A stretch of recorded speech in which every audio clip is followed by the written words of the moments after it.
Bonjour à toutes et à tous. Au travers d'un exercice, nous allons nous intéresser à l'intérêt de faire un schéma en début d'exercice et au calcul de la valeur exacte.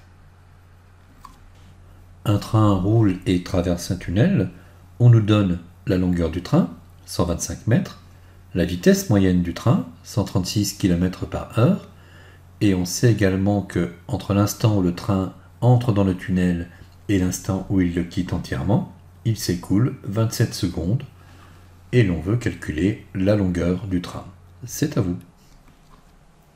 Entre le moment où un train va entrer dans un tunnel et le moment où le train sort complètement du tunnel, il s'écoule exactement 27 secondes.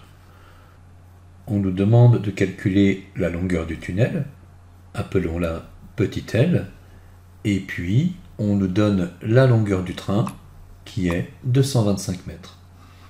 Et en 27 secondes, le train a parcouru cette distance que nous allons appeler petit d. Notre schéma peut nous aider à comprendre que cette distance d est égale à la longueur du tunnel plus la longueur du train, 125 mètres. d égale L plus 125 en mètres. Par ailleurs, on nous dit que la vitesse du train est de 136 km/h, c'est une vitesse moyenne. Les durées sont en secondes, les distances sont en mètres. Il va falloir convertir. Convertissons la vitesse en mètres par seconde. 136 km/h, c'est 136 km divisé par une heure, ou encore 136 000 mètres divisé par 3600 secondes. On simplifie et on obtient 1360 mètres divisé par 36 secondes, ce qui équivaut à 136 km/h. Et là, nous arrivons à une étape importante de la résolution du problème où il va falloir prendre une décision. Si nous effectuons cette division, 1360 divisé par 36, nous allons obtenir un quotient qui comporte un nombre infini de chiffres après la virgule et que nous allons devoir écrire sous la forme d'une approximation, environ 37,78 mètres par seconde. Si nous travaillons par la suite avec cette approximation, nous allons répercuter l'erreur dans tous les calculs qui vont suivre et à la fin, nous n'obtiendrons pas la valeur exacte de la distance du tunnel. Nous allons donc prendre un autre chemin, nous allons conserver ce ratio. Ici, nous allons noter que la vitesse est de 1360 sur 36 en mètres par seconde, et puis faire nos calculs et voir où cela nous conduit.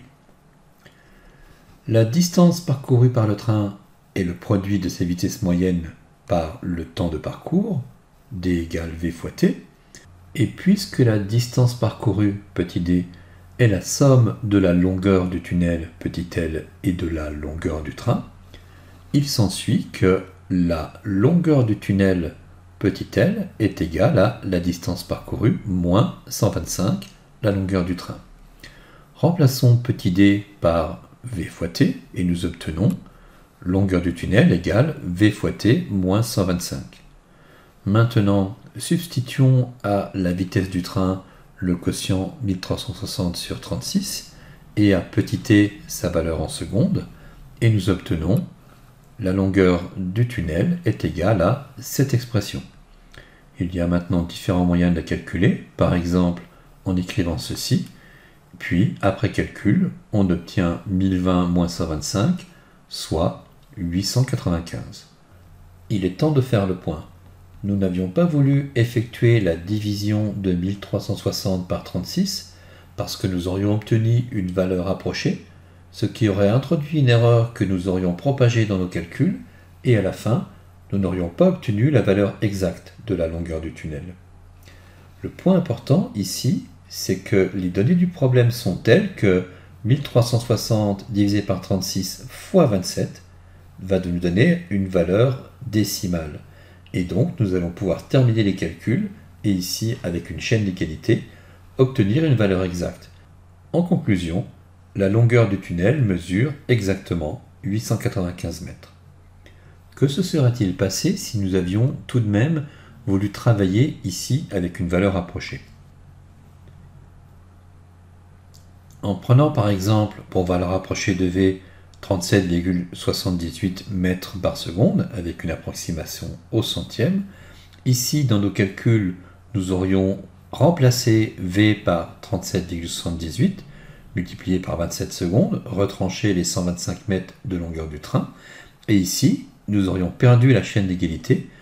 La longueur est à peu près égale à cette expression, soit à peu près égale à 1020,06 moins 125, soit environ 895,06.